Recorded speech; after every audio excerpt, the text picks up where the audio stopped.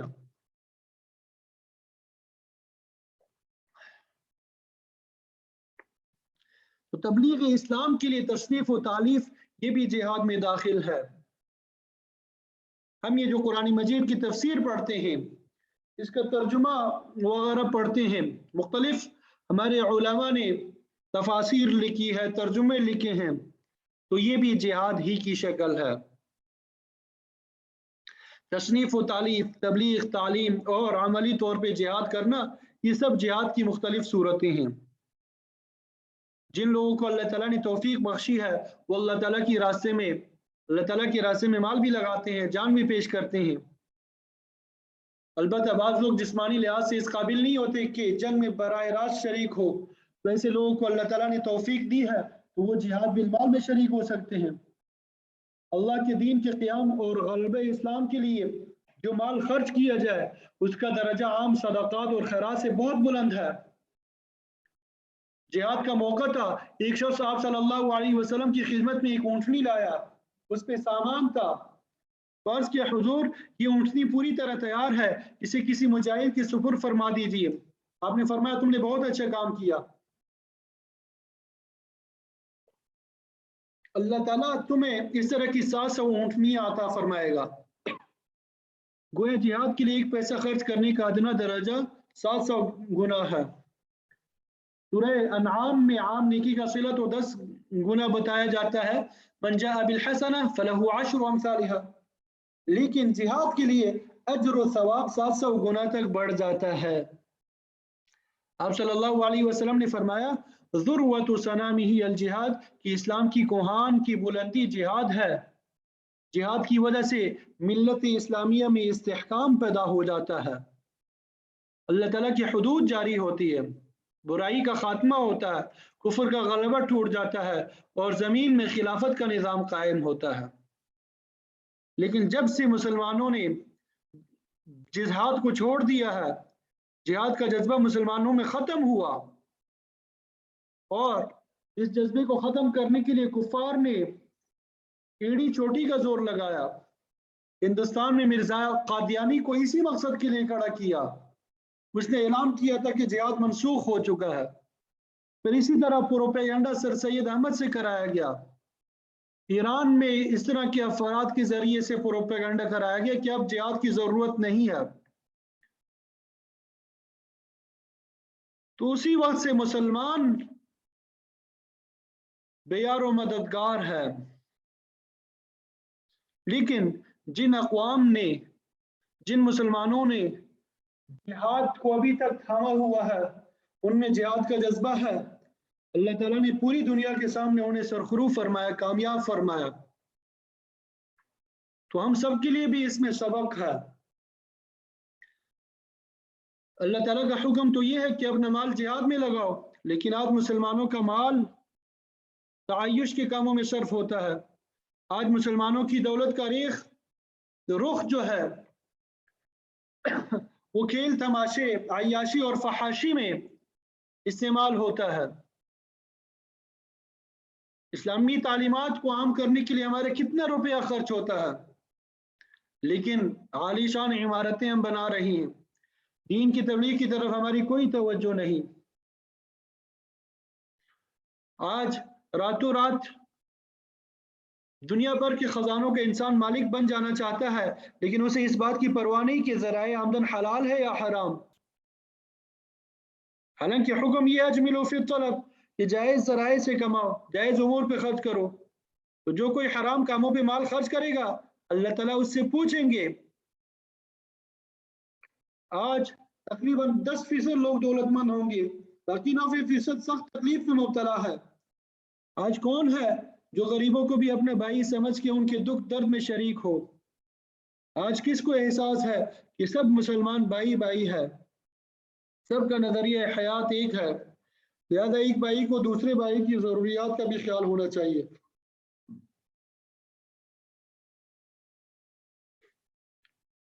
وہ لوگ کہاں گئے جن کے دلوں میں ملی جذبہ موجود تھا، وہ اپنے بھائیوں کے لیے جذبہ ہمدردی رکھتے تھے۔